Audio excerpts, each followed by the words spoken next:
निष्पादन ग्रेडिंग सूचकांक 2.0 2021 से 22 राज्य एवं संघ राज्य क्षेत्र। स्कूल शिक्षा और साक्षरता विभाग ने स्कूल शिक्षा के क्षेत्र में परिवर्तनकारी बदलाव को उत्प्रेरित करने के उद्देश्य से निष्पादन ग्रेडेड सूचकांक PGI परफॉर्मेंस ग्रेडिंग इंडेक्स को डिज़ाइन किया है। राज्यों और केंद्र शासित प्रदेशों के लिए यह सूचकांक सर्वप्रथम वर्ष 2019 में संदर्भ वर्ष 2017-18 हेतु प्रकाशित किया गया था। PGI राज्य एवं संघ राज्य क्षेत्र के प्रथम संस्करण के जारी होने के बाद से अब तक इसमें शामिल कई संकेतक इंडिकेटर्स समाप्त एवं निरर्थक हो चुके हैं। अतः वर्ष 2021-22 के लिए PGI राज्य संघ राज्य क्षेत्र की संरचना को संशोधित किया गया है और इसका पुनर्नामकरण PGI 2.0 के रूप में किया गया है। स्मरणीय तथ्य: PGI 2.0 के तहत राज्यों और केंद्र शासित प्रदेशों को रैंकिंग के बजाय ग्रेडिंग प्रदान की गई है। PGI 2.0 के तहत राज्यों एवं केंद्र शासित प्रदेशों को 10 ग्रेडों में विभक्त किया गया है। उच्चतम ग्रेड दक्ष है, जो कुल 1000 अंकों में से 940 से अधिक अंक प्राप्त करने वाले राज्य या केंद्र शासित प्रदेशों को प्रदान किया जाएगा। न्यूनतम ग्रेड है आकांक्षी 3, जो 460 तक अंक प्राप्त करने वाले राज्य या केंद्र शासित प्रदेशों को प्रदान किया जाएगा। PGI 2.0 में किसी भी राज्य या केंद्र शासित प्रदेश को उच्चतम ग्रेड दक्ष प्राप्त नहीं हो सकता है। PGI 2.0 में केवल 2 राज्यों केंद्र शासित प्रदेशों यथा पंजाब और चंडीगढ़ को प्रचेस्ट 2 स्कोर रेंज 641 से 700 ग्रेड प्राप्त हुआ है। PGI 2.0 राज्यों केंद्र शासित प्रदेशों को प्राप्त ग्रेड 2021-22 ग्रेड और संबंधित ग्रेड प्राप्त करने वाले राज्यों या केंद्र शासित प्रदेशों के नाम: दक्ष में कोई नहीं, उत्कर्ष में भी कोई नहीं है। आगे देखते हैं। अति उत्तम में भी कोई नहीं है, उत्तम में भी कोई नहीं है, प्रतिष्ठ 1 में भी कोई नहीं है, प्रतिष्ठ 2 में चंडीगढ़ और पंजाब हैं, प्रतिष्ठ 2 में चंडीगढ़ और पंजाब हैं, प्रचेष्ठ 3 में गुजरात, केरल, महाराष्ट्र, दिल्ली, पुदुचेरी, तमिलनाडु हैं प्रचेष्ठ 3 में। आकांक्षी 1 में हैं अंडमान निकोबार द्वीप समूह, आंध्र प्रदेश, छत्तीसगढ़, दादर एवं नागर हवेली और दमन एवं दीव, गोवा, हरियाणा, हिमाचल प्रदेश, कर्नाटक, लक्षद्वीप, मध्य प्रदेश, राजस्थान, सिक्किम एवं पश्चिम बंगाल आकांक्षी 1 में हैं। आकांक्षी 2 में हैं असम, बिहार, जम्मू कश्मीर, झारखंड, लद्दाख, मणिपुर, नागालैंड, उड़ीसा, तेलंगाना, त्रिपुरा, उत्तराखंड और उत्तर प्रदेश। उत्तर प्रदेश आकांक्षी 2 में है। आकांक्षी 3 में हैं अरुणाचल प्रदेश, मेघालय और मिजोरम। अरुणाचल प्रदेश, मेघालय और मिजोरम आकांक्षी 3 में हैं। अगला टॉपिक है NIRF इंडिया रैंकिंग्स 2023। केंद्रीय शिक्षा मंत्रालय के अंतर्गत नेशनल इंस्टीट्यूशनल रैंकिंग फ्रेमवर्क की शुरुआत 29 सितंबर 2015 से की गई थी। NIRF देश भर में उच्च शिक्षा संस्थानों को रैंकिंग प्रदान करने के लिए एक कार्य प्रणाली की रूपरेखा तैयार करता है। ध्यातव्य है कि इंडिया रैंकिंग्स का प्रथम संस्करण अप्रैल 2016 में जारी हुआ था। स्मरणीय तथ्य है: 5 जून 2023 को केंद्रीय शिक्षा मंत्रालय ने नेशनल इंस्टीट्यूशनल रैंकिंग फ्रेमवर्क के अंतर्गत देश में उच्च शिक्षण संस्थानों की इंडिया रैंकिंग्स 2023 जारी की। इंडिया रैंकिंग्स का 8वां संस्करण है यह। इनमें निम्न 5 श्रेणियों कैटेगरीज के अंतर्गत उच्च शिक्षण संस्थानों की रैंकिंग जारी की गई है। पहला है समग्र, दूसरा है कॉलेज, तीसरा है विश्वविद्यालय, चौथा है अनुसंधान संस्थान, 5वां है नवाचार। पहला है समग्र ओवरऑल, दूसरा है कॉलेज, तीसरा है विश्वविद्यालय यूनिवर्सिटीज़, चौथा है अनुसंधान संस्थान रिसर्च इंस्टीट्यूशंस, नवाचार है 5वां इनोवेशन। साथ ही कुल 8 विभिन्न विषयों सब्जेक्ट डोमेन्स में भी संस्था को रैंक प्रदान की गई है। इंडिया रैंकिंग्स 2023 में पिछले संस्करण की तुलना में निम्न 3 विशिष्ट बदलाव किए गए हैं। पहला है कृषि एवं संबंध क्षेत्र नामक एक नए विषय को शामिल किया गया है। दूसरा, नवाचार श्रेणी में रैंकिंग प्रथम पहली बार जारी की गई है। तीसरा, वास्तुकला नामक विषय के दायरे में विस्तार किया गया है। समग्र श्रेणी ओवरऑल कैटेगरी में लगातार 5वें वर्ष 2019 से 23 भारतीय प्रौद्योगिकी संस्थान मद्रास IIT मद्रास को प्रथम स्थान प्राप्त हुआ है। इंडिया रैंकिंग 2023 शीर्ष 5 संस्थान समग्र श्रेणी। पहला है IIT मद्रास, चेन्नई शहर में है और 86.69 स्कोर है। दूसरा है भारतीय विज्ञान संस्थान, बेंगलुरु शहर में 83.09 स्कोर है। तीसरा है भारतीय प्रौद्योगिकी संस्थान, दिल्ली, नई दिल्ली, 82.16 स्कोर। IIT बॉम्बे है मुंबई में, 81.28। IIT कानपुर 5वीं रैंक पे है, कानपुर में 77.23। इंडिया रैंकिंग्स 2023 में समग्र श्रेणी में शीर्ष 10 में उत्तर प्रदेश के केवल एक संस्थान IIT कानपुर 5वां स्थान को स्थान प्राप्त हुआ है। समग्र श्रेणी में बिहार IIT पटना को 66वीं रैंक स्कोर 49.79 प्राप्त हुई है। भारतीय विज्ञान संस्थान बेंगलुरु, जो कि कर्नाटक में है, को विश्वविद्यालय श्रेणी में शीर्ष स्थान प्राप्त हुआ है। कॉलेज श्रेणी में शीर्ष स्थान मिरांडा हाउस, दिल्ली को प्राप्त हुआ है।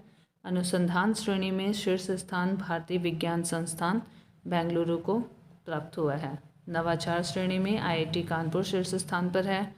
अभियांत्रिक इंजीनियरिंग विषय में शीर्ष स्थान IIT मद्रास को है।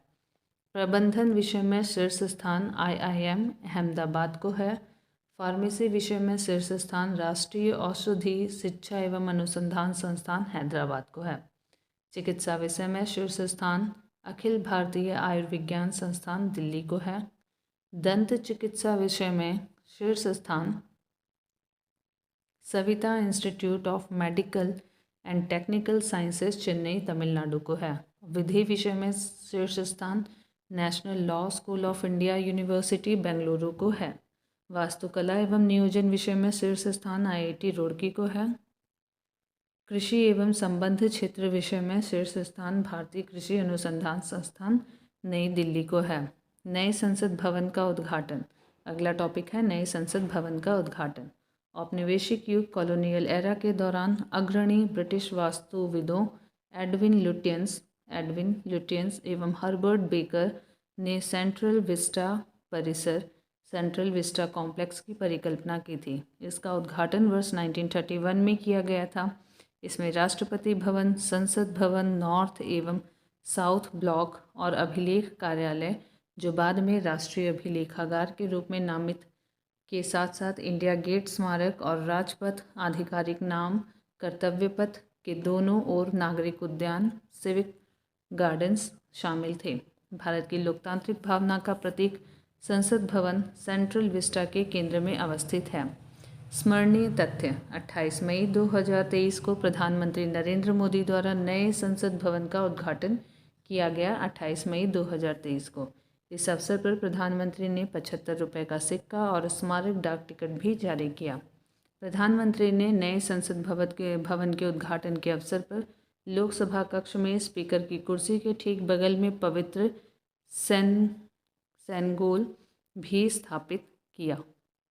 नए संसद भवन की डिज़ाइन अहमदाबाद, गुजरात स्थित एक architecture firm HCP design planning and management private limited ने तैयार की।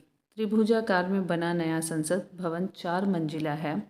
नया संसद भवन लगभग 64,500 वर्ग मीटर क्षेत्र में विस्तृत है। इस भवन के 3 मुख्य प्रवेश द्वार हैं: ज्ञान द्वार, शक्ति द्वार और कर्म द्वार।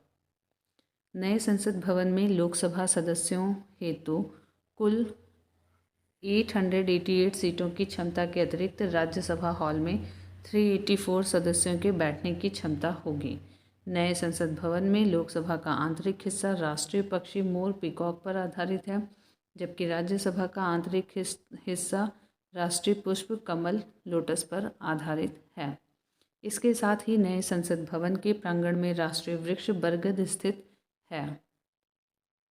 संसद भवन में सेनगोल की स्थापना 14 अगस्त 1947 को भारत की स्वतंत्रता की पूर्व संध्या पर एक पवित्र सेनगोल का निर्माण किया गया। इस सेनगोल को एक तमिल आधीनम धार्मिक मठ द्वारा पंडित जवाहरलाल नेहरू को सौंपा गया, जो अंग्रेजों से भारत को सत्ता के हस्तांतरण का प्रतीक है। वर्ष 1947 में पंडित नेहरू को प्राप्त सेनगोल की लंबाई 5 फीट थी और उस पर सोने की परत चढ़ाई गई थी। 14 अगस्त 1947 को पंडित नेहरू द्वारा सेनगोल को प्राप्त करने के बाद इसे इलाहाबाद संग्रहालय वर्तमान प्रयागराज में रखा गया था। 28 मई 2023 को प्रधानमंत्री द्वारा नए संसद भवन के उद्घाटन के अवसर पर लोकसभा अध्यक्ष के आसन के समीप ऐतिहासिक स्वर्ण राजदंड सेनगोल की स्थापना की गई। वर्ष 1947 के उसी सेनगोल को प्रधानमंत्री द्वारा नए संसद भवन में स्थापित किया गया है। सेनगोल के शीर्ष पर भगवान शिव के पवित्र बैल नंदी को नक्काशी के माध्यम से चित्रित किया गया है।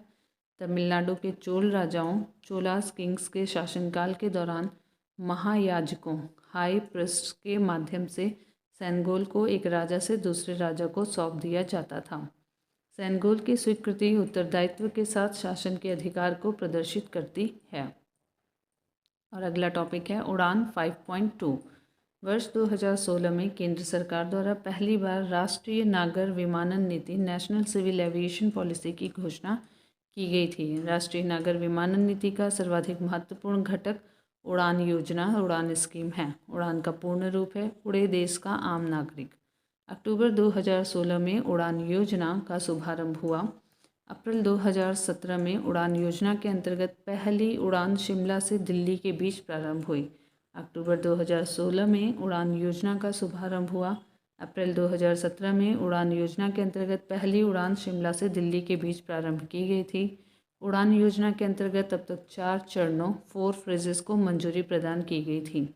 ये चरण थे उड़ान 1.0, उड़ान 2.0, उड़ान 3.0 और उड़ान 4.0। स्मरणीय तथ्य: उड़ान योजना के 4 चरणों की सफलता के बाद नागर विमानन मंत्रालय ने 21 अप्रैल 2023 को उड़ान 5.0 की शुरुआत की थी। इस चरण का उद्देश्य देश के दूर दराज और क्षेत्रीय इलाकों की कनेक्टिविटी को बढ़ाना और अंतिम स्थल तक हवाई संपर्क का लक्ष्य हासिल करना है। 24 मई 2023 को नागर विमानन मंत्रालय द्वारा हेलीकॉप्टर मार्गों के लिए विशेष रूप से तैयार उड़ान 5.1 योजना की शुरुआत की गई। हेलीकॉप्टर मार्गों के लिए विशेष रूप से तैयार उड़ान 5.1 योजना की शुरुआत की गई 24 मई 2023 को। उड़ान 5.1 योजना का उद्देश्य देश के सुदूरवर्ती क्षेत्रों में हेलीकॉप्टर के माध्यम से कनेक्टिविटी को बेहतर करना है। 25 जुलाई 2023 को केंद्रीय नागर विमानन मंत्री ज्योतिरादित्य सिंधिया ने खजुराहो मध्य प्रदेश में हेली शिखर सम्मेलन 2023 हेली समिट 2023 का उद्घाटन किया। इस अवसर पर उन्होंने उड़ान 5.2 योजना और हेली सेवा ऐप को भी लॉन्च किया। हेली शिखर सम्मेलन 2023 5वां हेलीकॉप्टर एवं लघु विमानन शिखर सम्मेलन का आयोजन केंद्रीय नागर विमानन मंत्रालय, मध्य प्रदेश सरकार, पवन हंस लिमिटेड FICCI द्वारा संयुक्त रूप से किया गया। ज्ञातव्य है कि उड़ान 5.2 योजना श्रेणी 1A 3 सीटों से अधिक और श्रेणी 1B सीटों से अधिक जैसे छोटे विमानों के जरिए दूर दराज के क्षेत्रों तक कनेक्टिविटी सुनिश्चित करने पर केंद्रित है।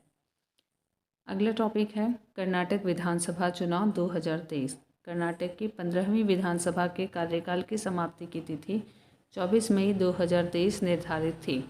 अतः भारत निर्वाचन आयोग द्वारा जारी अधिसूचना के तहत राज्य में नई विधानसभा के गठन के लिए एक चरण में चुनाव कराने की घोषणा की गई।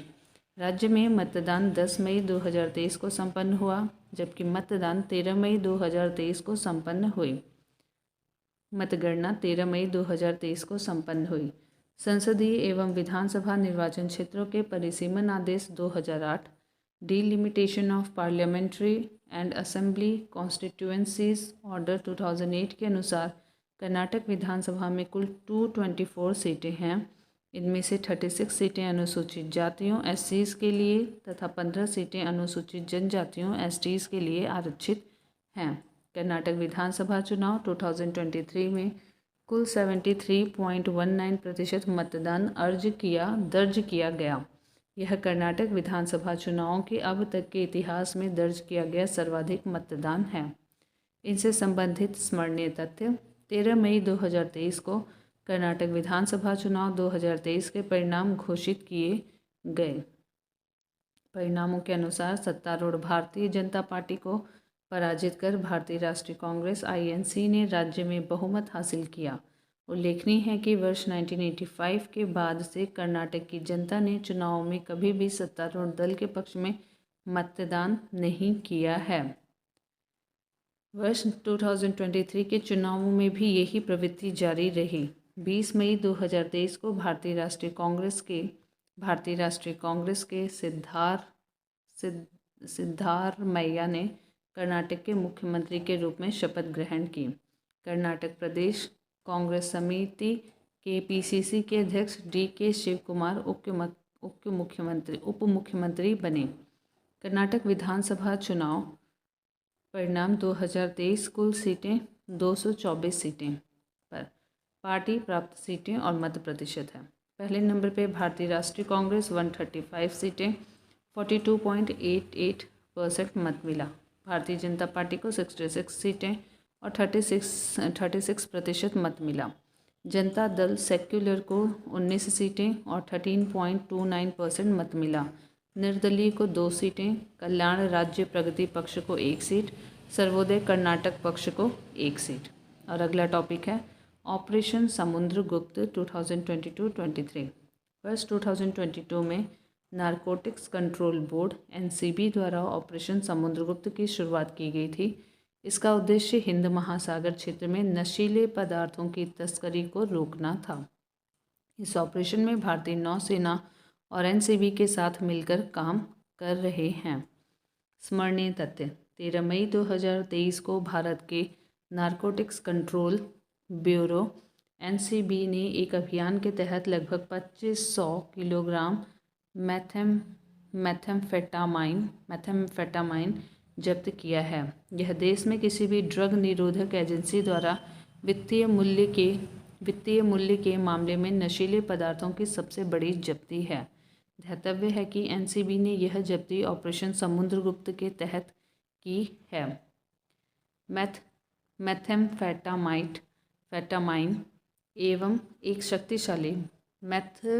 मेथेम्फेटामाइन एक शक्तिशाली अत्यधिक व्यसनकारी उत्तेजक हाईली एडिक्टिव स्टिमुलेंट है जो केंद्रीय तंत्रिका तंत्र को प्रभावित करता है।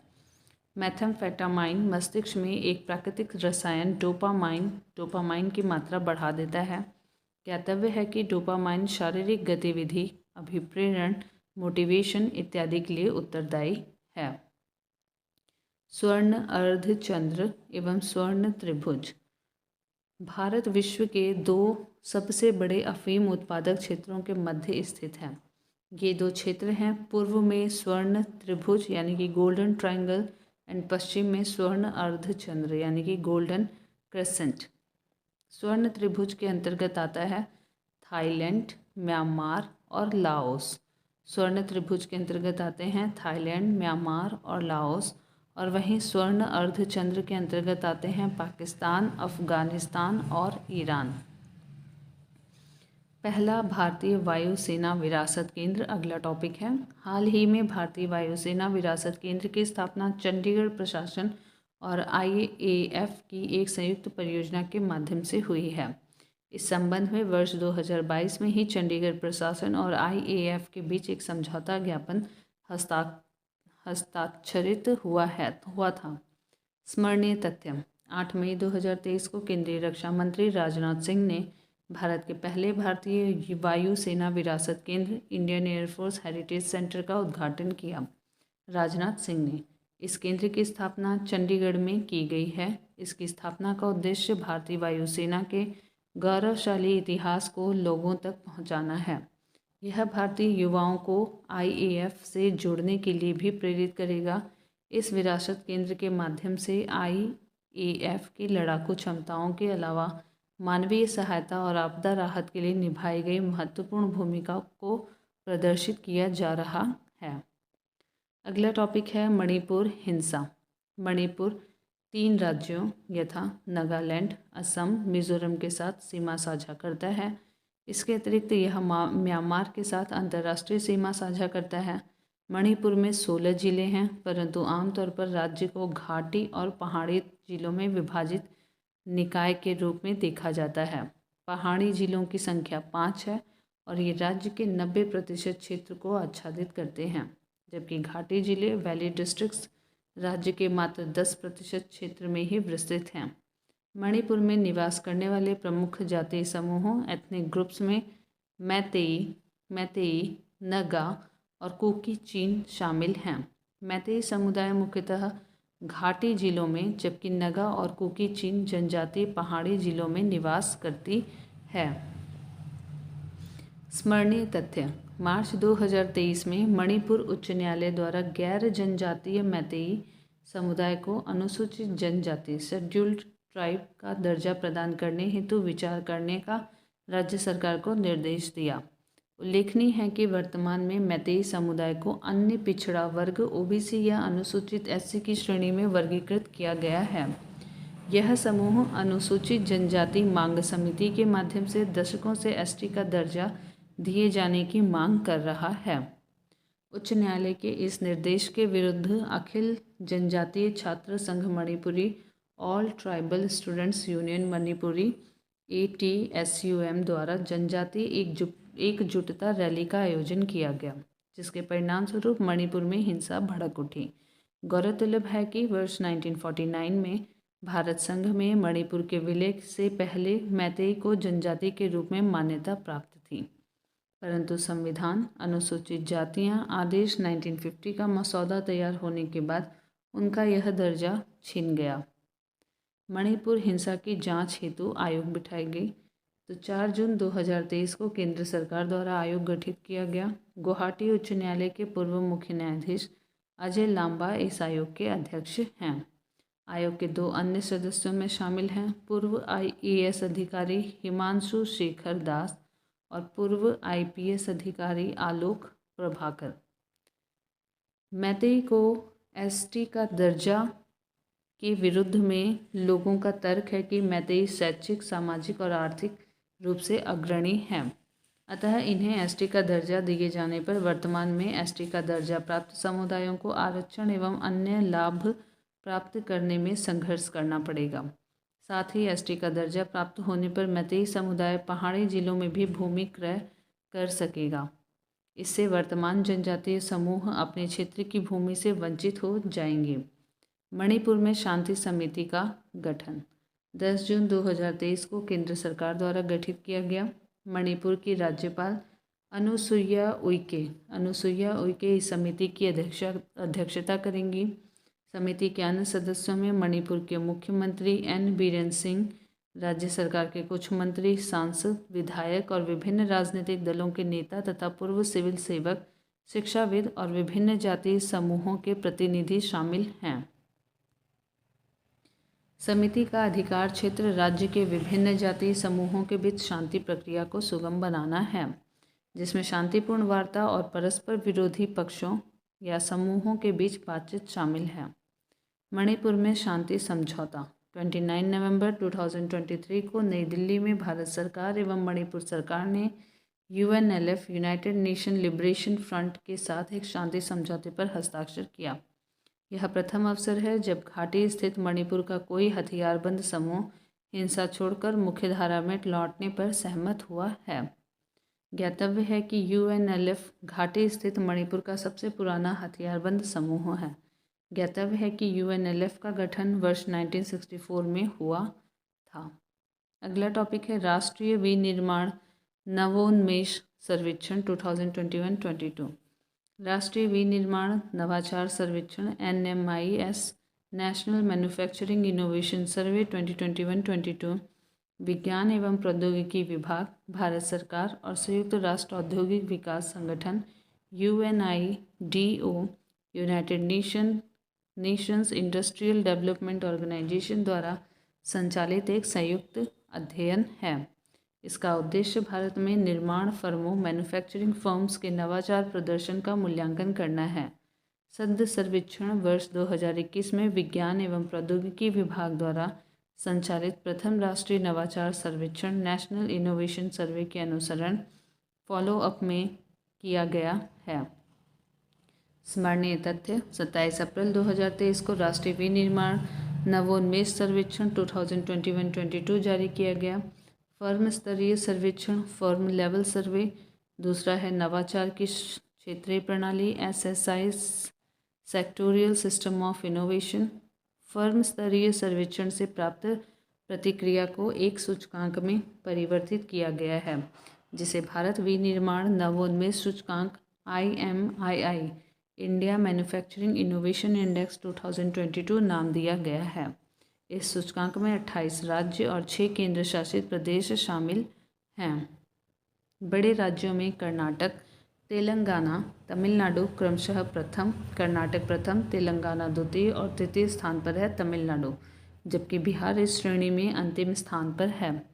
बड़े राज्यों की रैंकिंग में शीर्ष 3 राज्य एवं उत्तर प्रदेश। तो पहले रैंक पे है कर्नाटक और स्कोर है 33.41। दूसरे रैंक पे है तेलंगाना, स्कोर है 32.86। तीसरे रैंक पे है तमिलनाडु, स्कोर है 32.54 और 8वीं रैंक पे है उत्तर प्रदेश, जिसका स्कोर है 29। पहाड़ी राज्यों की श्रेणी में उत्तराखंड स्कोर 31.72 शीर्ष स्थान पर है और उत्तर पूर्वी राज्य में असम को छोड़कर अंतिम स्थान पर है। केंद्र शासित प्रदेशों एवं शहरी राज्यों की श्रेणी में दादरा एवं नागर हवेली और दमन दीव 32.88 स्कोर के साथ प्रथम स्थान पर है, जबकि जम्मू और कश्मीर इसी श्रेणी में 26.29 स्कोर के साथ अंतिम स्थान पर है।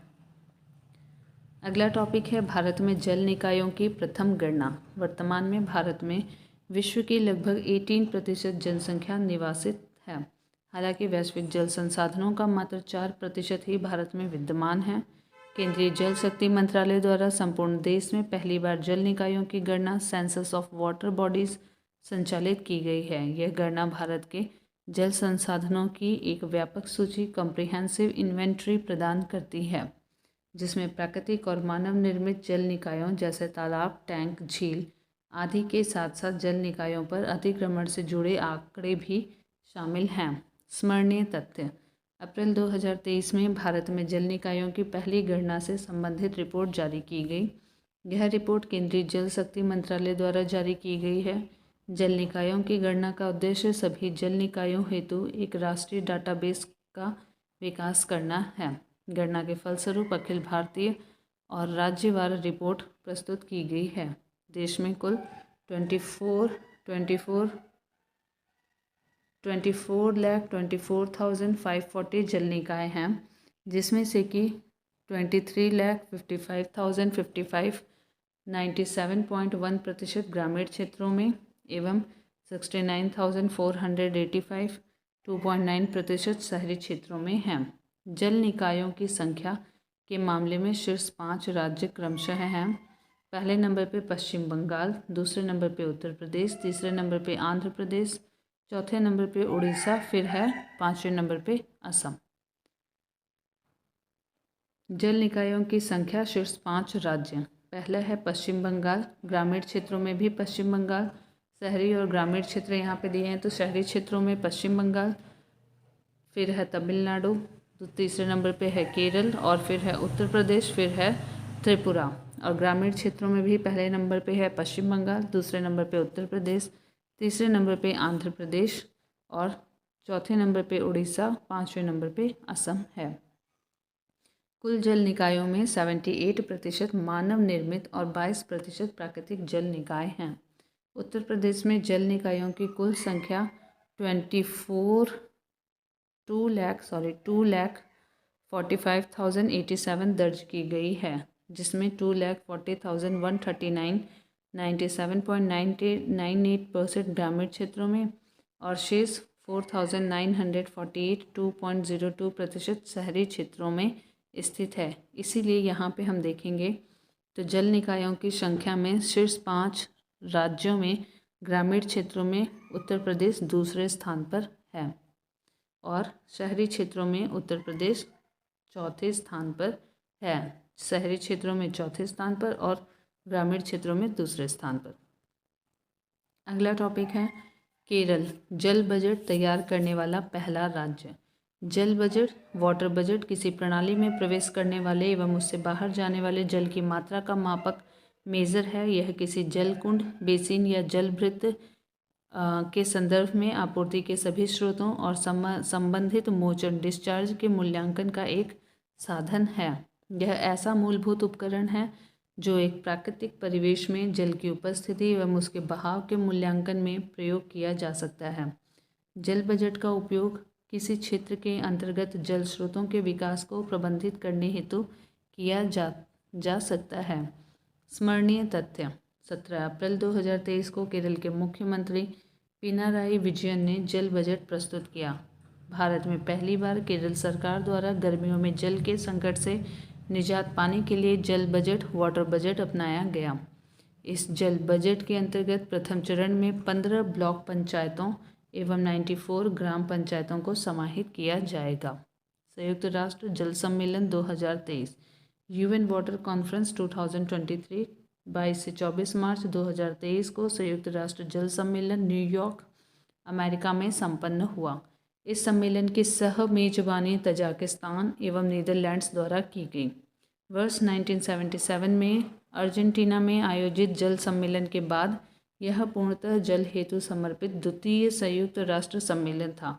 1977 में अर्जेंटीना में आयोजित जल सम्मेलन के बाद यह पूर्णतः जल हेतु समर्पित द्वितीय संयुक्त राष्ट्र सम्मेलन था।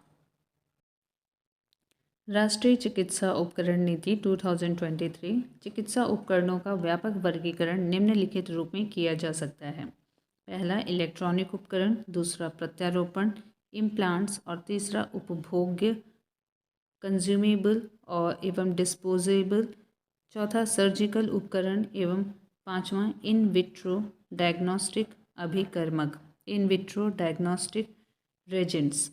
भारत सरकार के सहयोग से हिमाचल प्रदेश, मध्य प्रदेश, तमिलनाडु, उत्तर प्रदेश में 4 चिकित्सा उपकरण पार्क स्थापित किए जाएंगे। हिमाचल प्रदेश में, मध्य प्रदेश में, तमिलनाडु और उत्तर प्रदेश में 4 चिकित्सा उपकरण पार्क स्थापित किए जाएंगे। स्मरणीय तथ्य: अप्रैल 2023 में प्रधानमंत्री नरेंद्र मोदी की अध्यक्षता वाली केंद्रीय मंत्रिमंडल ने राष्ट्रीय चिकित्सा उपकरण नीति 2023 नेशनल मेडिकल डिवाइस पॉलिसी 2023 को मंजूरी प्रदान की। इस नीति के तहत चिकित्सा उपकरणों के वैश्विक बाजार में अगले 25 वर्षों में 10 से 12% की हिस्सेदारी प्राप्त करने का लक्ष्य रखा गया है।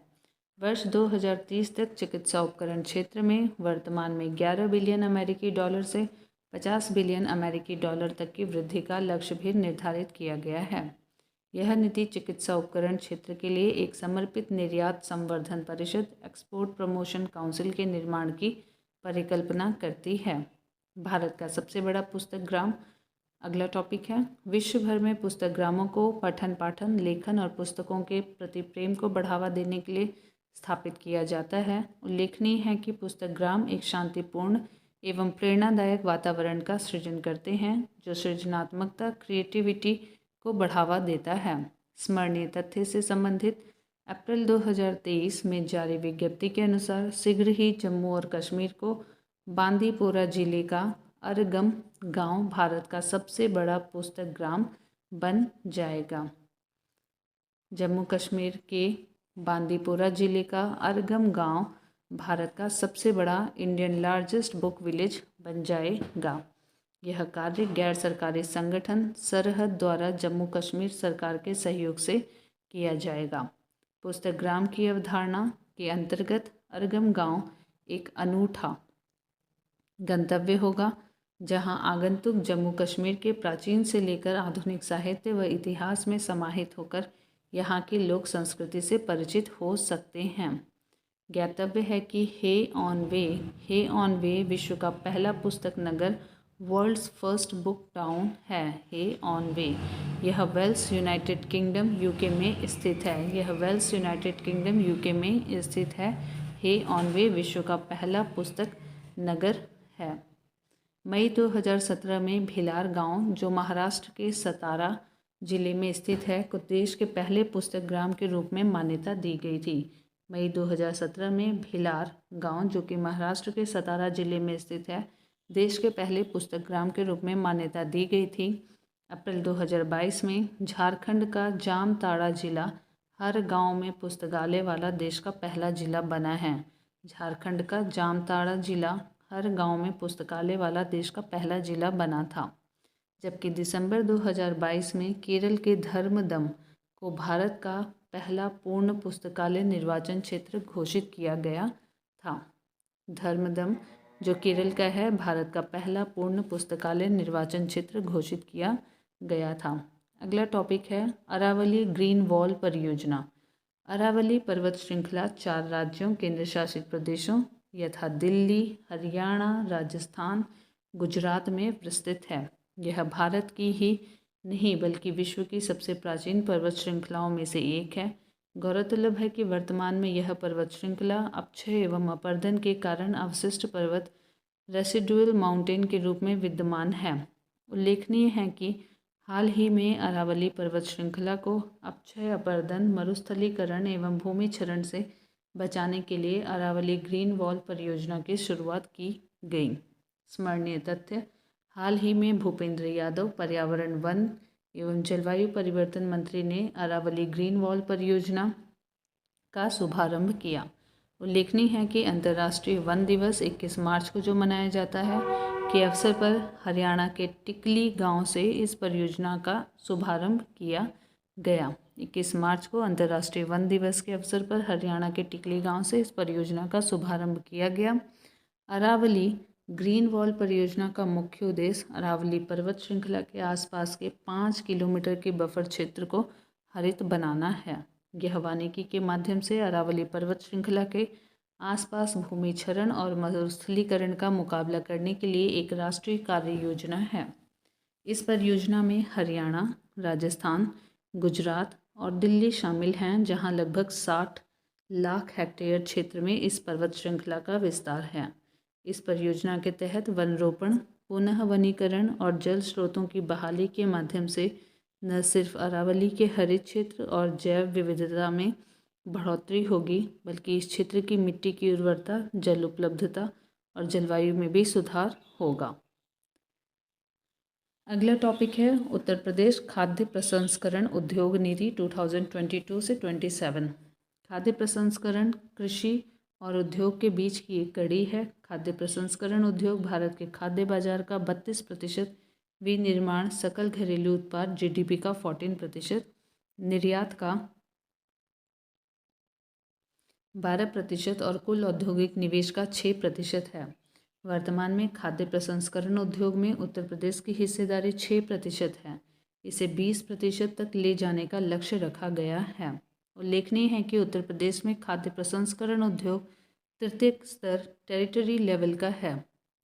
स्मरणीय तथ्य: हाल ही में मुख्यमंत्री योगी आदित्यनाथ की अध्यक्षता वाले उत्तर प्रदेश मंत्रिमंडल ने उत्तर प्रदेश खाद्य प्रसंस्करण उद्योग नीति 2022 से 27 फूड प्रोसेसिंग इंडस्ट्री पॉलिसी 2022-27 को मंजूरी प्रदान की है।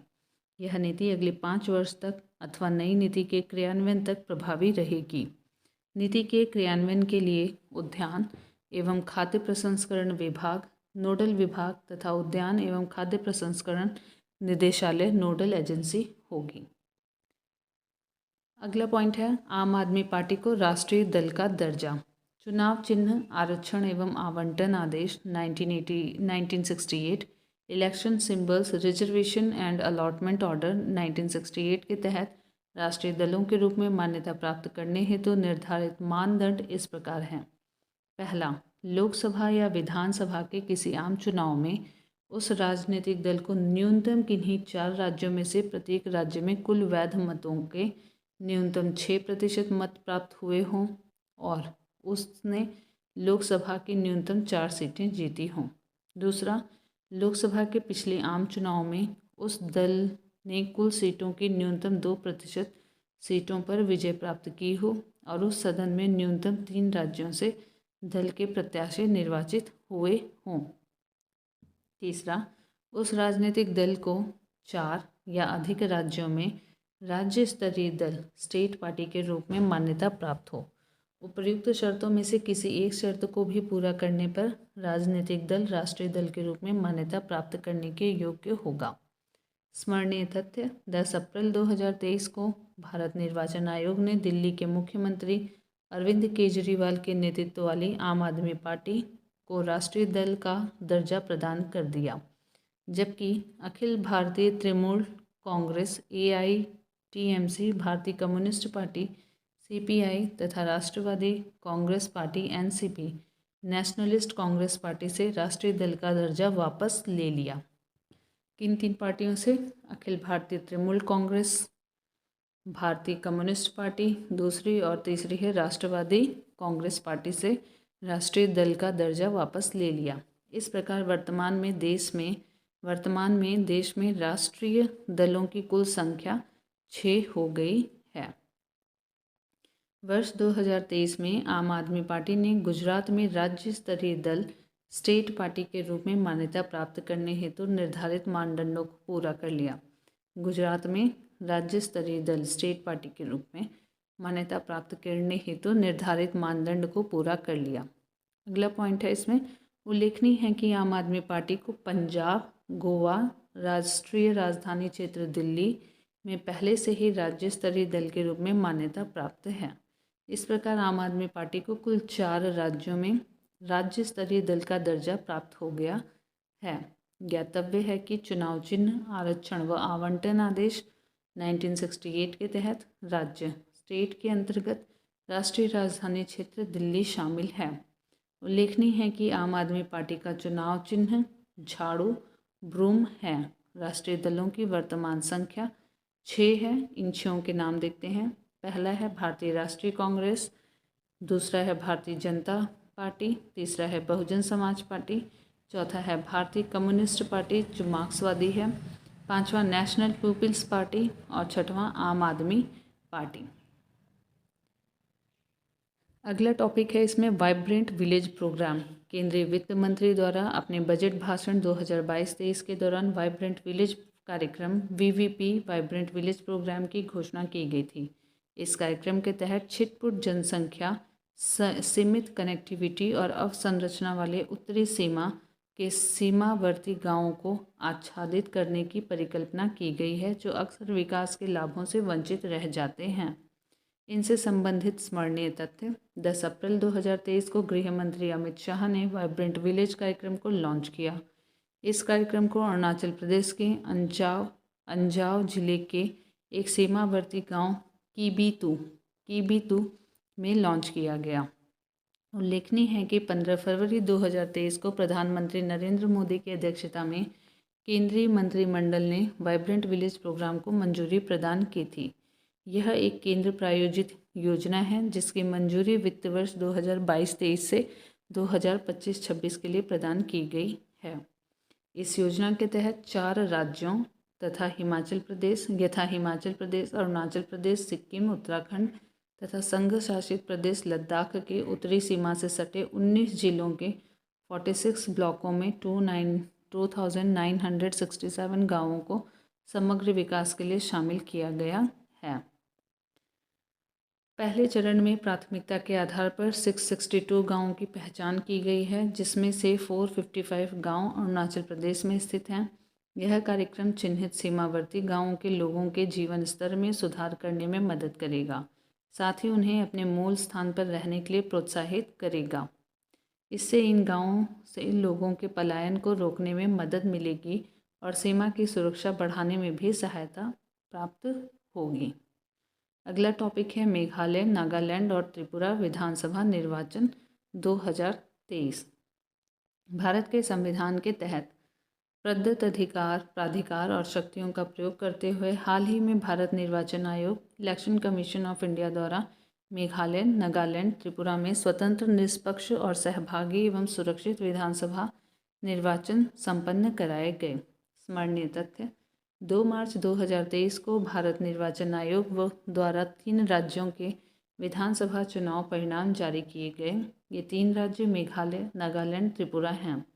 मेघालय का है 10वीं मेघालय विधानसभा के कार्यकाल की समाप्ति की तिथि 15 मार्च 2023 निर्धारित थी, जिसके कारण राज्य में 27 फरवरी 2023 को एक चरण में चुनाव संपन्न हुए।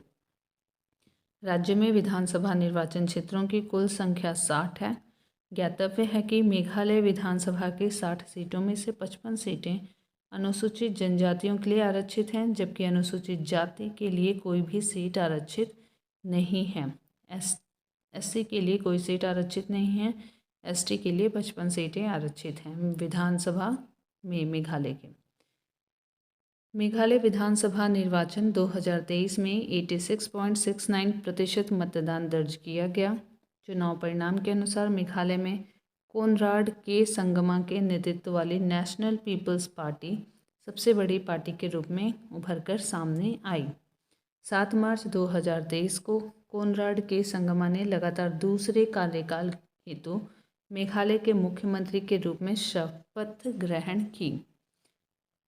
प्रिस्टोन टाइनसोंग तथा सिन आवभल्लंग धर ने उप मुख्यमंत्री के रूप में शपथ ग्रहण की। प्रिस्टोन टाइनसोंग और स्नी आवभल्लंग धर ने उप मुख्यमंत्री के रूप में शपथ ग्रहण की। 9 मार्च 2023 को एनपीपी के थॉमस ए संगमा को 11वीं मेघालय विधानसभा का अध्यक्ष चुना गया। नागालैंड है इसमें अगला। 13वीं नागालैंड विधानसभा के कार्यकाल की समाप्ति की तिथि 12 मार्च 2023 निर्धारित थी, जिसके कारण राज्य में 27 फरवरी 2023 को एक चरण में चुनाव संपन्न हुआ। राज्य में विधानसभा निर्वाचन क्षेत्रों की कुल संख्या 60 है, जिसमें से 59 सीटें अनुसूचित जनजातियों के लिए आरक्षित हैं। हालांकि नागालैंड में केवल 59 निर्वाचन क्षेत्रों हेतु चुनाव संपन्न हुए, जबकि अकुलूटो निर्वाचन क्षेत्र से भारतीय जनता पार्टी के प्रत्याशी कोझेतु किन्निमी निर्विरोध विजयी घोषित किए गए। वर्ष 2023 के चुनावों में राज्य में भारतीय जनता पार्टी और उसकी प्रभावशाली क्षेत्रीय सहयोगी नेशनलिस्ट डेमोक्रेटिक प्रोग्रेसिव पार्टी का प्रभुत्व रहा। भारतीय जनता पार्टी कुल 12 सीटें, जबकि एनडीपीपी को सर्वाधिक 25 सीटें प्राप्त हुई। वर्ष 2023 के चुनाव में नागालैंड के इतिहास में पहली बार कोई महिला विधायक के रूप में निर्वाचित हुई है। यह उपलब्धि एनडीपीपी की हेकानी जखालू ने प्राप्त की है। ये दीमापुर तृतीय निर्वाचन क्षेत्र से विजयी घोषित की गई। एनडीपीपी की एक अन्य महिला प्रत्याशी सल होतू ओनुआ क्रूस भी पश्चिम अंगामी निर्वाचन क्षेत्र से विधायक निर्वाचित हुई। 7 मार्च 2023 को एनडीपीपी के नेता नेफ्यू रियो ने 5वें कार्यकाल हेतु नागालैंड के मुख्यमंत्री के रूप में शपथ ग्रहण की। नेफ्यू रियो ने टी.आर. चेलियांग तथा यानथुंगो पैटन ने उप मुख्यमंत्री के रूप में टी.आर. चेलियांग और यानथुंगो पैटन ने उप मुख्यमंत्री के रूप में पद ग्रहण किया। 20 मार्च 2023 को शेरिंगेन लोंगकुमेर को 14वीं नागालैंड विधानसभा का अध्यक्ष चुना गया। अगला है इसमें त्रिपुरा। 12वीं त्रिपुरा विधानसभा के कार्यकाल की समाप्ति की तिथि 22 मार्च 2023 निर्धारित थी, जिसके कारण राज्य में 16 फरवरी 2023 को एक चरण में चुनाव संपन्न हुए। उल्लेखनीय है कि त्रिपुरा में विधानसभा निर्वाचन क्षेत्रों की कुल संख्या 60 है, जिसमें से 10 सीटें अनुसूचित जातियों के लिए तथा 20 सीटें अनुसूचित जनजातियों के लिए आरक्षित हैं। चुनाव परिणाम के अनुसार त्रिपुरा में भारतीय जनता पार्टी और उसका क्षेत्रीय सहयोगी रहा Indigenous Peoples Front of Tripura कुल 33 सीटें जीतने में सफल रहा। 8 मार्च 2023 को भाजपा नेता मणिक शाह ने दूसरे कार्यकाल हेतु त्रिपुरा के मुख्यमंत्री के रूप में शपथ ग्रहण की। 24 मार्च 2023 को भाजपा के विधायक विश्व बंधु सेन त्रिपुरा विधानसभा के अध्यक्ष निर्वाचित हुए। इंडिया जस्टिस रिपोर्ट 2022 अगला टॉपिक है। इंडिया जस्टिस रिपोर्ट अपनी तरह की पहली राष्ट्रीय आवधिक रिपोर्टिंग है जो प्रत्येक राज्य में न्याय प्रणाली के 4 स्तंभ हों: पुलिस, जेल प्रणाली, न्यायपालिका और कानूनी सहायता की क्षमता को मापने के लिए सूचनाएं एकत्र करती है। स्मरणीय तथ्य: 4 अप्रैल 2023 को इंडिया जस्टिस रिपोर्ट 2022 IJR 2022 जारी की गई। यह रिपोर्ट का तीसरा संस्करण है। इसे Daksh, commonwealth human right initiative, common cause, centre for social justice, Vidhi centre for legal policy और TISS प्रयास द्वारा संयुक्त रूप से तैयार किया गया है। इस रिपोर्ट का प्रथम संस्करण वर्ष 2019 में प्रकाशित किया गया था। इस रिपोर्ट के अंतर्गत भारतीय राज्यों को न्याय तक पहुंच की उनकी क्षमता के अनुसार रैंक प्रदान की जाती है। इस रिपोर्ट में राज्यों को 2 श्रेणियों में विभक्त किया गया है। पहला, बड़े एवं मध्यम आकार के राज्य, दूसरा छोटे राज्य। इन राज्यों को 102 संकेतकों के आधार पर श्रेष्ठ, मध्यम, खराब, बेस्ट, मिडिल और वर्स्ट श्रेणी में विभाजित किया गया है। IJR 2022 में बड़े राज्यों की रैंकिंग में कर्नाटक 6.38 अंक भारत का श्रेष्ठ राज्य है, जबकि 3.78 अंक के साथ बड़े राज्यों में उत्तर प्रदेश अंतिम पायदान पर है, 18वीं रैंक पर है। छोटे राज्यों में सिक्किम 5.1 अंक के साथ श्रेष्ठ राज्य पर है, जबकि गोवा 3.42 अंक के साथ अंतिम 7वें स्थान पर है। न्याय के 4 स्तंभों के आधार पर बड़े एवं मध्यम आकार के शीर्ष और अंतिम 3 राज्यों की रैंकिंग इस प्रकार है। शीर्ष 3 राज्य, तो यहाँ पे रैंक दी हुई है। IJR रैंकिंग में कर्नाटक पहले नंबर पे है, तमिलनाडु दूसरे नंबर पे है और तेलंगाना तीसरे नंबर पे है। पुलिसिंग में तेलंगाना फर्स्ट नंबर पे है, तमिलनाडु 6th नंबर पे है, कर्नाटक दूसरे नंबर पे है। जेल प्रणाली में तमिलनाडु पहले नंबर पे है, कर्नाटक दूसरे नंबर पे है, तेलंगाना तीसरे नंबर पे है। न्यायपालिका में तमिलनाडु पहले नंबर पे है, कर्नाटक दूसरे नंबर पे है, तेलंगाना 5वें नंबर पे है। कानूनी सहायता में कर्नाटक दूसरे नंबर पे है, तेलंगाना 5वें नंबर पे है और तमिलनाडु 12वें नंबर पर है।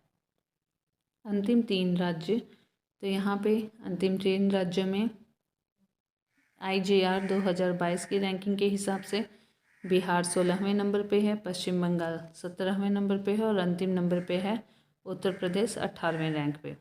पुलिसिंग में बिहार का 16वां रैंक है, पश्चिम बंगाल का 18वां रैंक है और उत्तर प्रदेश का 15वां रैंक है। जेल प्रणाली में बिहार 9वें नंबर पे है, पश्चिम बंगाल 13वें नंबर पे है और उत्तर प्रदेश 17वें नंबर पर है। न्यायपालिका में बिहार 16वें नंबर पे है और पश्चिम बंगाल 18वें नंबर पे है और उत्तर प्रदेश 15वें नंबर पे है। न्यायपालिका और पुलिस की रैंकिंग समान है। कानूनी सहायता में बिहार 16वें नंबर पे है, पश्चिम बंगाल 15वें नंबर पे है और उत्तर प्रदेश 18वें नंबर पे है।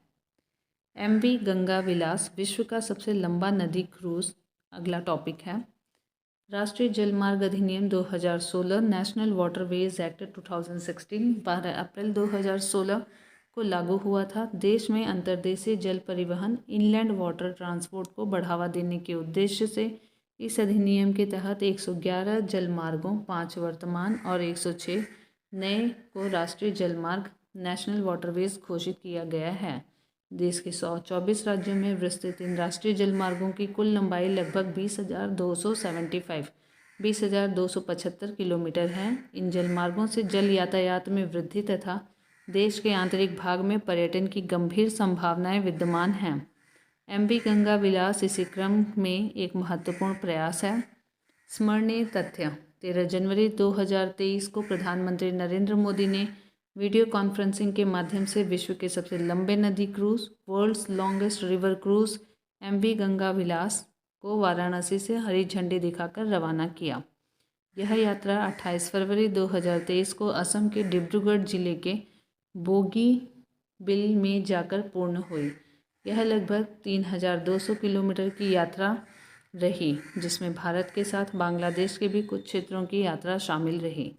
ध्यातव्य है कि MV गंगा विलास क्रूज यात्रा राष्ट्रीय जलमार्ग संख्या 1 हल्दिया से प्रयागराज तथा राष्ट्रीय जलमार्ग संख्या 2 धुबरी से सदिया से होकर गुजरी है। राष्ट्रीय जलमार्ग 1 गंगा भागीरथी हुगली नदी प्रणाली से निर्मित है, जबकि राष्ट्रीय जलमार्ग 2 ब्रह्मपुत्र नदी प्रणाली से बना है। साथ ही यह क्रूज यात्रा कोलकाता से धुबरी तक इंडो बंगला प्रोटोकॉल मार्ग से भी होकर गुजरी है। यह यात्रा कुल 27 नदी प्रणालियों से होकर गुजरी।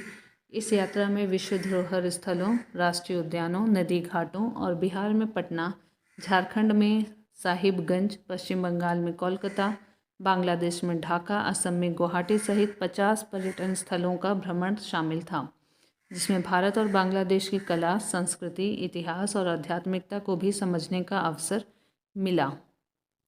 पहली यात्रा में स्विट्जरलैंड के 32 पर्यटक शामिल थे। गंगा विलास क्रूज सेवा निजी संचालक मैसर्स अंतारा रिवर क्रूज द्वारा संचालित है। ज्ञातव्य है कि एमवी गंगा विलास पोत की लंबाई 62.5 मीटर एवं चौड़ाई 12.8 मीटर है। यह पोत प्रदूषण नियंत्रण तंत्र, पॉल्यूशन फ्री मैकेनिज्म और तथा शोर नियंत्रण प्रौद्योगिकी नॉइस कंट्रोल टेक्नोलॉजी से युक्त है। अगला टॉपिक है केरल उच्च न्यायालय क्षेत्रीय भाषा में निर्णय देने वाला पहला उच्च न्यायालय बना। संविधान की 8वीं अनुसूची 8 शेड्यूल में संविधान द्वारा मान्यता प्राप्त 22 क्षेत्रीय भाषाओं का उल्लेख है, जो अधोलिखित है। पहला है इसमें असमिया, बंगाली, बोडो, डोगरी, गुजराती, कन्नड़, कश्मीरी, कोंकणी, मैथिली, मणिपुरी, मराठी, हिंदी, नेपाली, उड़िया, पंजाबी, संस्कृत, संथाली, सिंधी, तमिल, तेलुगु, उर्दू, मलयालम। उल्लेखनीय है कि हाल ही में भारत के मुख्य न्यायाधीश DY चंद्रचूड़ ने सर्वोच्च न्यायालय और उच्च न्यायालयों के निर्णयों को क्षेत्रीय भाषा में प्रकाशित करने पर जोर दिया था। DY चंद्रचूड़ ने इसके लिए आर्टिफिशियल इंटेलिजेंस AI और प्राकृतिक भाषा प्रसंस्करण NLP द्वारा संचालित प्रौद्योगिकी के उपयोग का सुझाव दिया। उच्चतम न्यायालय के निर्णयों का क्षेत्रीय भाषा में अनुवाद करने के लिए न्यायमूर्ति अभय ओका की अध्यक्षता में एक समिति गठित की गई है। स्मरणीय तथ्य: फरवरी 2023 में केरल उच्च न्यायालय क्षेत्रीय भाषा मलयालम में निर्णय प्रकाशित करने वाला भारत का पहला उच्च न्यायालय बना। उल्लेखनीय है कि केरल उच्च न्यायालय ने क्षेत्रीय भाषा मलयालम में 2 निर्णय प्रकाशित किए। केरल उच्च न्यायालय के तत्कालीन मुख्य न्यायाधीश S मणिकुमार और न्यायमूर्ति शाजी P चाली के खंडपीठ द्वारा दोनों निर्णय दिए गए। केरल उच्च न्यायालय द्वारा क्षेत्रीय भाषा मलयालम में प्रकाशित दोनों निर्णय अधोलिखित हैं। पहला वाहन क्रय ऋण व्हीकल परचेज लोन से संबंधित निर्णय और दूसरा चेक डैम के निर्माण से संबंधित निर्णय। ध्यातव्य है कि इन निर्णयों को क्षेत्रीय भाषा में प्रकाशित करने के लिए आर्टिफिशियल इंटेलिजेंस AI और प्राकृतिक भाषा प्रसंस्करण NLP प्रौद्योगिकी का उपयोग किया गया। गौरतलब है कि फरवरी 2023 में भारत में पहली बार सर्वोच्च न्यायालय ने आर्टिफिशियल इंटेलिजेंस AI और प्राकृतिक भाषा प्रसंस्करण NLP का उपयोग करके मौखिक बहस के जीवंत प्रतिलेख लाइव ट्रांसक्रिप्शन सेवा की शुरुआत की गई। अगला पॉइंट, हुबली जंक्शन विश्व का सबसे बड़ा रेलवे प्लेटफॉर्म।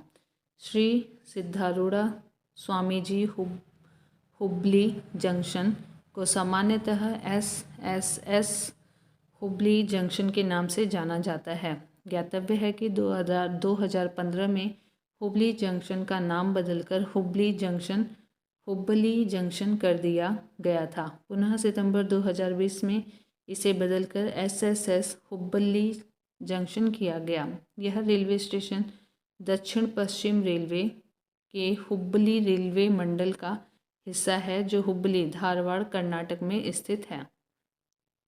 स्मरणीय तथ्य: 13 जनवरी 2023 को गिनीज वर्ल्ड रिकॉर्ड्स में हुबली जंक्शन स्थित प्लेटफॉर्म नंबर 8 को विश्व का सबसे लंबे प्लेटफॉर्म का दर्जा प्रदान किया गया। 12 मार्च 2023 को प्रधानमंत्री नरेंद्र मोदी द्वारा इस प्लेटफॉर्म का उद्घाटन किया गया। इसकी लंबाई 1507 मीटर है। इसके पहले यह खिताब उत्तर प्रदेश के गोरखपुर रेलवे स्टेशन स्थित प्लेटफॉर्म के नाम था, जिसकी लंबाई 1366.33 मीटर है। विश्व के 5 सबसे लंबे रेलवे प्लेटफॉर्म, तो यहाँ पे नाम है, स्थान है और लंबाई दी गई है। पहला है हुबली जंक्शन, कर्नाटक का 1507 मीटर्स में।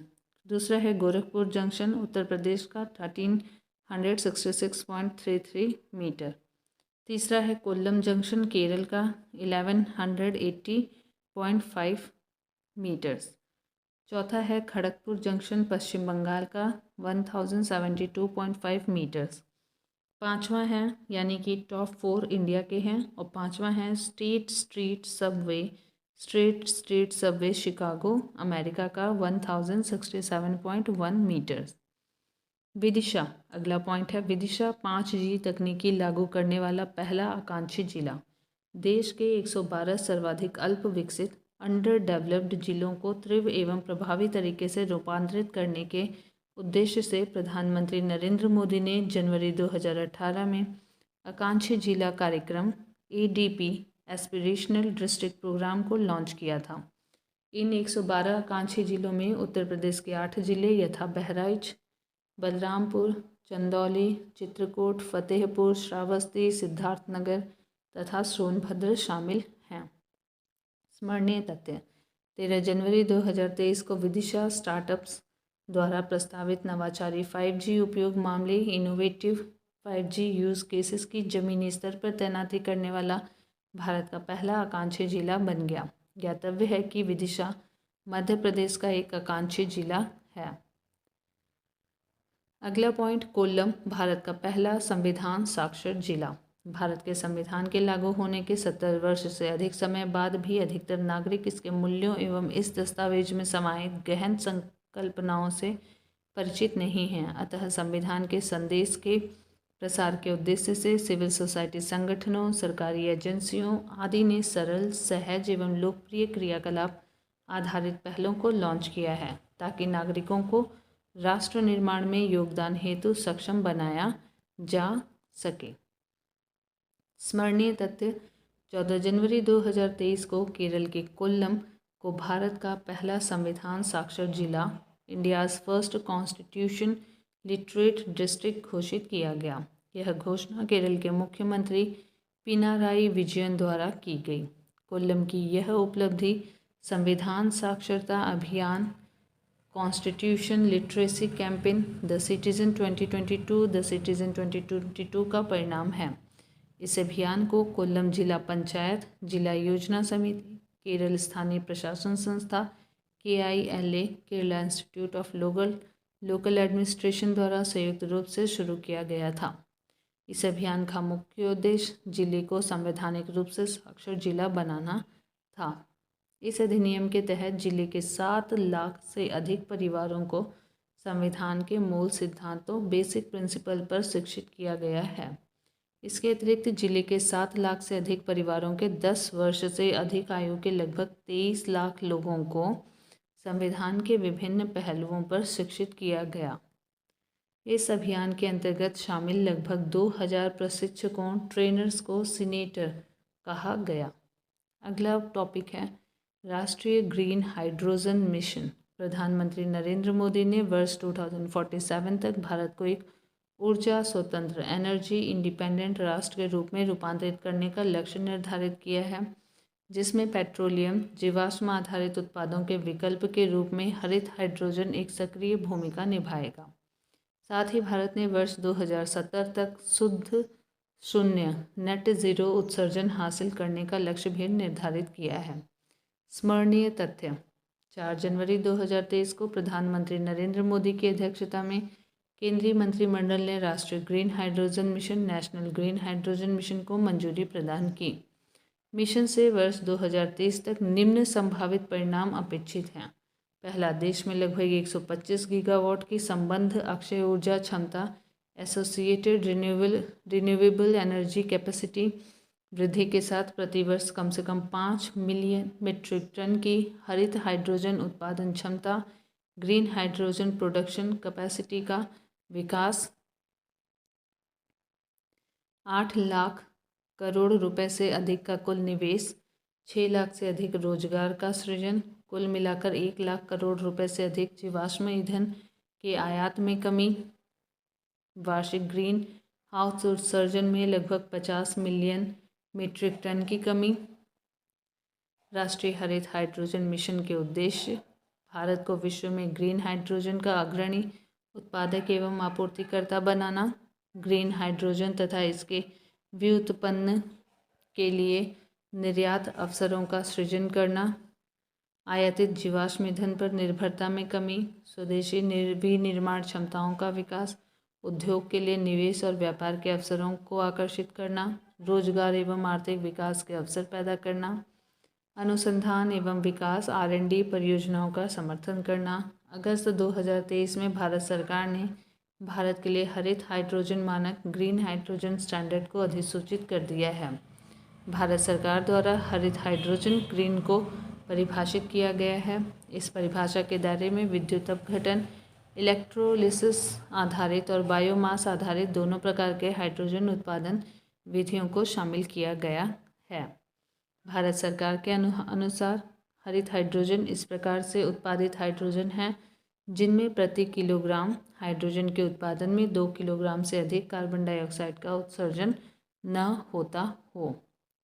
वायनाड सभी जनजातीय लोगों को बुनियादी दस्तावेज प्रदान करने वाला पहला जिला। अनुसूचित जनजाति समुदाय से संबंधित सभी नागरिकों को बुनियादी दस्तावेजों की उपलब्धता सुनिश्चित करने के उद्देश्य से Akshaya Big Campaign for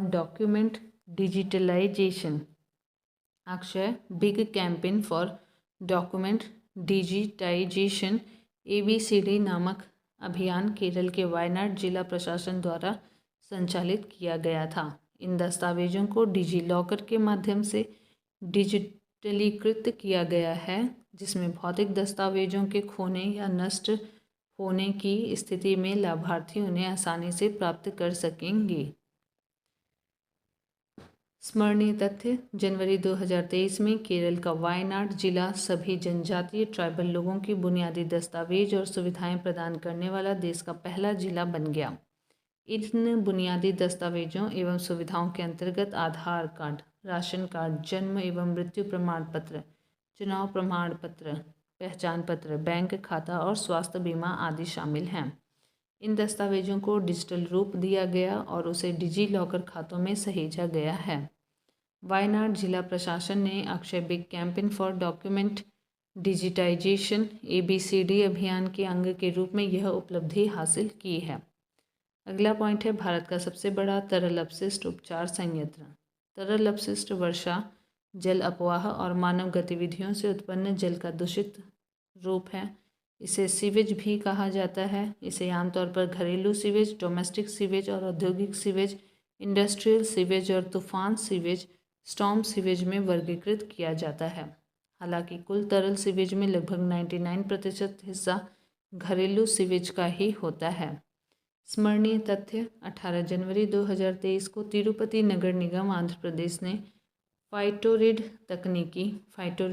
technology पर आधारित देश के सबसे बड़े तरल अपशिष्ट उपचार संयंत्र largest liquid wastage treatment plant का उद्घाटन किया। इस तरल अपशिष्ट उपचार संयंत्र को तिरुपति स्थित विनायक सागर झील के जल के पुनः उपयोग के उद्देश्य से स्थापित किया गया है। इस तरल अपशिष्ट उपचार संयंत्र को स्वच्छ आंध्र मिशन पहल के भाग के रूप में स्थापित किया गया है। इस संयंत्र की स्थापित क्षमता प्रतिदिन 5 MLD million litres per day है। अपशिष्ट जल उपचार के लिए फाइटोरिड तकनीकी का विकास वैज्ञानिक और औद्योगिक अनुसंधान परिषद CSIR के राष्ट्रीय पर्यावरण अभियांत्रिक अनुसंधान संस्था NNERI द्वारा किया गया है। फाइटोरिड अपशिष्ट जल के उपचार की एक भरोसेमंद तकनीकी है। एशिया का सबसे बड़ा सीवेज उपचार संयंत्र। एशिया के सबसे बड़े सीवेज उपचार संयंत्र biggest sewage treatment plant in Asia का निर्माण दिल्ली में किया जा रहा है। 564 मिलियन लीटर प्रतिदिन MLD क्षमता के इस ओखला सीवेज उपचार संयंत्र का निर्माण यमुना कार्य योजना 3 के तहत किया जा रहा है। अगला टॉपिक है हाउसिंग सोसाइटी के लिए भारत का पहला सौर संयंत्र। 11 जनवरी 2023 को TPREL Tata power renewable energy limited एवं मुंबई स्थित एक आवासीय सोसाइटी विवेरिया कॉन्डोमिनियम के मध्य एक समझौता हस्ताक्षरित किया गया। यह समझौता उपर्युक्त आवासीय सोसाइटी को स्वच्छ ऊर्जा क्लीन एनर्जी की आपूर्ति से संबंधित है। स्मरणीय तथ्य: विवेरिया कॉन्डोमिनियम आवासीय सोसाइटी को सौर ऊर्जा की आपूर्ति के लिए भारत के पहले ग्रुप कैप्टिव सौर संयंत्र, India's first group captive solar plant for a residential society की स्थापना की जाएगी। उपर्युक्त आवासीय सोसाइटी को सौर ऊर्जा की आपूर्ति के लिए महाराष्ट्र के हिमायत नगर में 3.125 मेगावाट क्षमता के सौर ऊर्जा संयंत्र की स्थापना की जाएगी। इस सौर ऊर्जा संयंत्र का निर्माण, संचालन एवं रखरखाव TPREL द्वारा किया जाएगा। यह सौर ऊर्जा संयंत्र अपने संचालन के पहले वर्ष में लगभग 7.5 मिलियन यूनिट ऊर्जा उत्पादन करेगा, जिसकी वजह से 6.15 million metric tonne carbon dioxide CO2 के उत्सर्जन को कम किया जा सकेगा।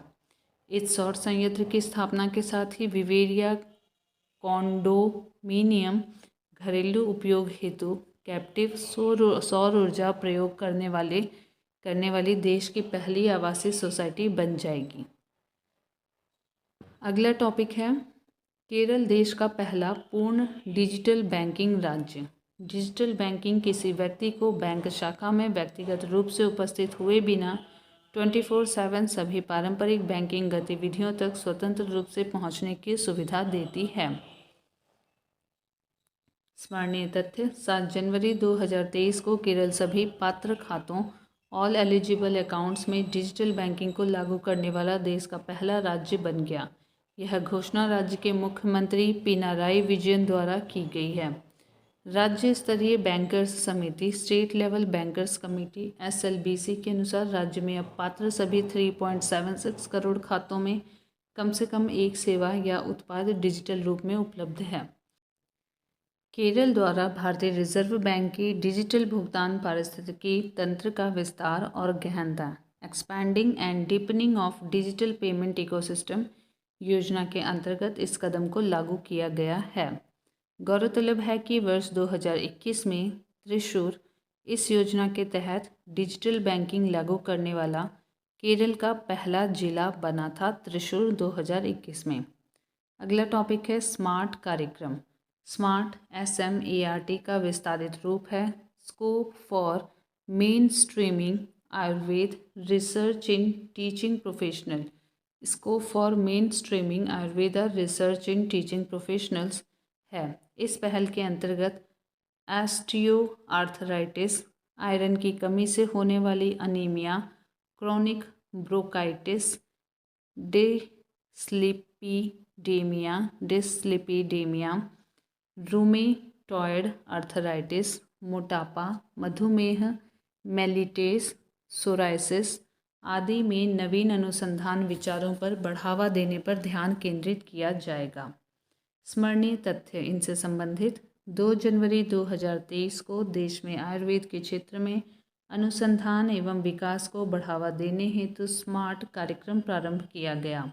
इस कार्यक्रम को भारतीय चिकित्सा प्रणाली के लिए राष्ट्रीय आयोग NCISM, national commission for Indian system of medicine और केंद्रीय आयुर्वेदिक विज्ञान अनुसंधान परिसर CCRAS, central council for research in Ayurvedic sciences ने संयुक्त रूप से प्रारंभ किया।